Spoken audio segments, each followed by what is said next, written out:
Hi everyone, and welcome to Dean Park Model Railway.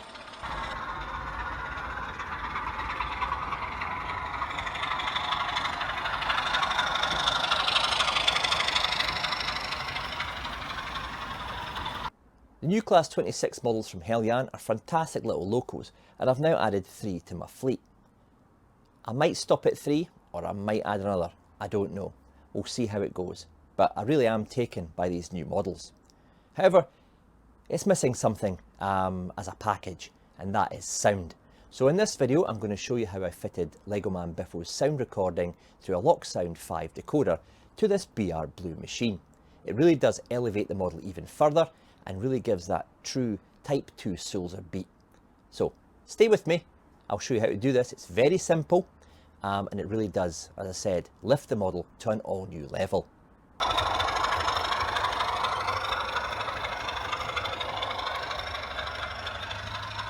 I'm really grateful to everyone who tunes in to watch my videos, and if you'd like to support the channel, please hit those like and the subscribe icons. It really does mean a lot.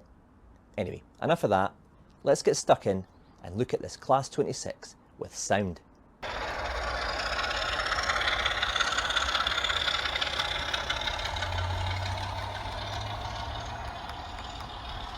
When you remove the body from the loco, you're greeted with 2 options as to where to put the speaker. This is the number 1 end, and as you can see, there are 2 rectangular holes in the PCB, and under that there's an enclosure to fit 2 sugar cube speakers, which should have been fitted from the factory. At the other end, at the number 2 end, you've got this large hole above the gearbox and the bogie, and this can accommodate a 25 by 25mm speaker if you glue it to the bulkhead there just behind the cab. To get into the enclosure, to remove it, which is what I'm going to do, I've got to undo these push-in clips at both ends of the actual PCB. If you do this, make sure that you take a note of which ones go where, and once you've done that, you can see here I've moved the PCB board to get access to this twin enclosure, and I'm going to take that out to put the new speaker in. On the underside of this PCB there are small brass tabs. You can wire your speaker straight into this and hardwire it to the PCB.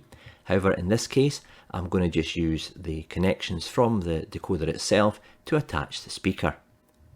Here's the decoder, and it's an ESU LokSound 5, and it's got Legomanbiffo's Class 26 sound file, and that was uploaded onto the chip by Rainbow Railways.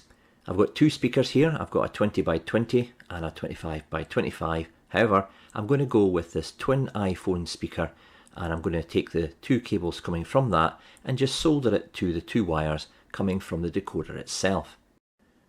As you can see here, I've put the twin iPhone speaker into the old space that the enclosure once occupied. The PCB hasn't been screwed down yet, so it is sitting a little bit proud. When it comes to soldering the wires, it doesn't matter which wire you solder the red or the black to coming from the decoder itself, as long as you be careful with your pairing of the wire, tin them first, and then just put a little bit of solder on the end to join these 2 wires together. Before you do that, take a little bit of heat shrink and slide it onto each wire, and then once you've done that, move the heat shrink onto the join, and then what you're going to do is you're going to take your soldering iron and you're going to heat it gently on the heat shrink, and that will then attach itself to the area around the join. The reason for doing this is to avoid any short circuits and damaging your decoder.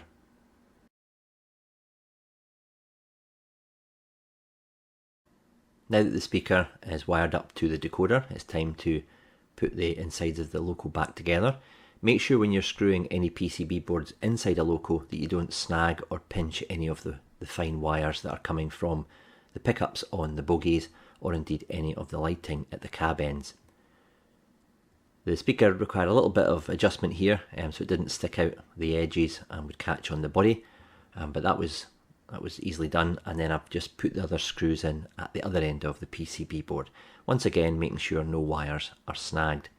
This little foam pad here helps to insulate part of the PCB board from touching any part of the decoder, which could cause shorts and issues in the future. However, it's too thick and it makes the decoder sit up a little bit too proud. So what I've done is I've removed it and I've put a bit of normal black insulating tape there, and what that allows is the decoder to sit flatter and it doesn't get in the way of the removable hatch on the body, which can pop up. Just make sure you tidy any wires. In this case I've just put them under the decoder, and that will allow me to put the body on without any damage to the wires coming from the decoder to the speaker. Whilst I've got the body off, I'll take a quick look at the inside of the newly designed cab, which is a massive improvement over the previous tool. Here we've got driver console dials, along with driver instruments and controls, and these are all picked out in white and silver.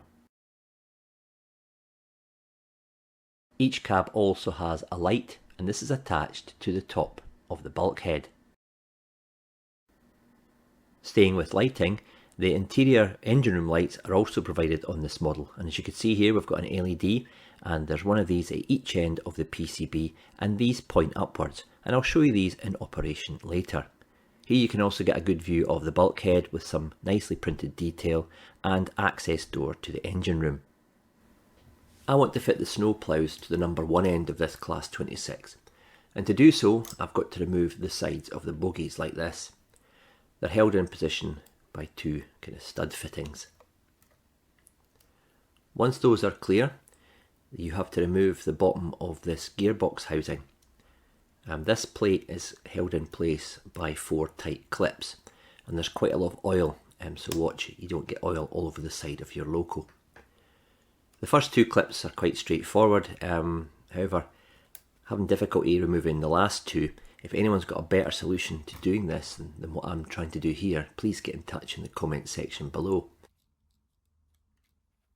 However, once those 4 clips are detached, the sole plate should lift off quite easily to reveal the gears inside.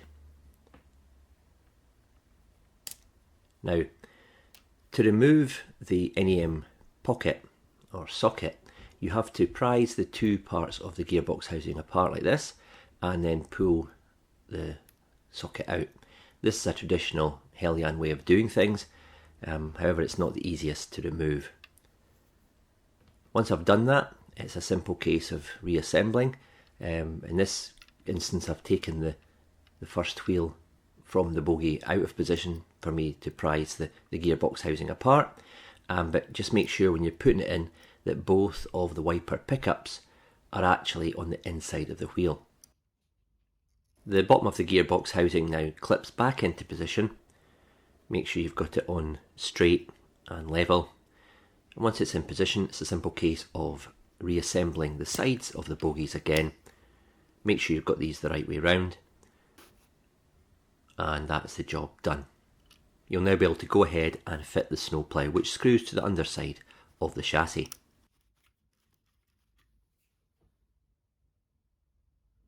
Unfortunately, what I've found with this particular model is that because the LEDs for the engine room lights are positioned on top of the PCB, and when you put the engine room lights on and turn the lights in the layout off, you end up getting a lot of glow through the radiator roof vent and any gaps in the removable panel on top of the loco, and it does more shining through the top than it really does through the side of the windows.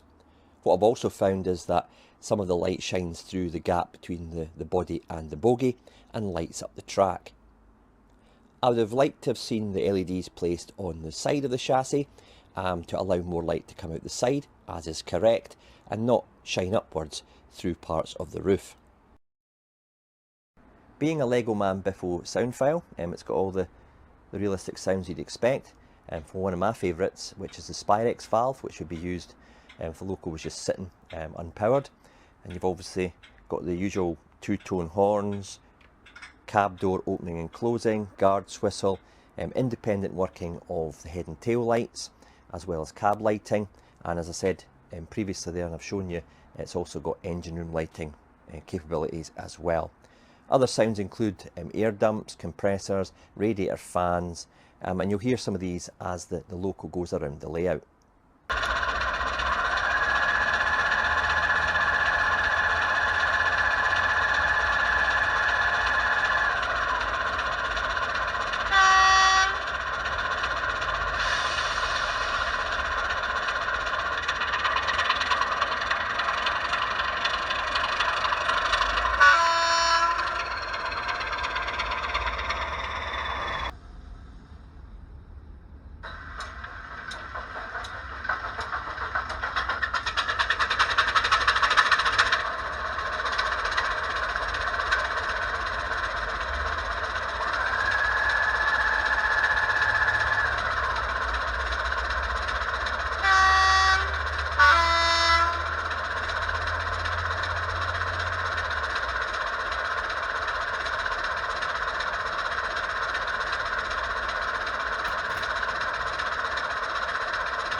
I hope you enjoyed watching that video and found it an easy guide to follow with fitting sound to your Class 26 from Heljan. But if you're fitting sound to any loco, the process is pretty much the same. Just make sure that you get the best speaker you can for the space that you've got inside the loco. It really does make a difference. In the meantime, thanks for watching, and I'll see you in the next video.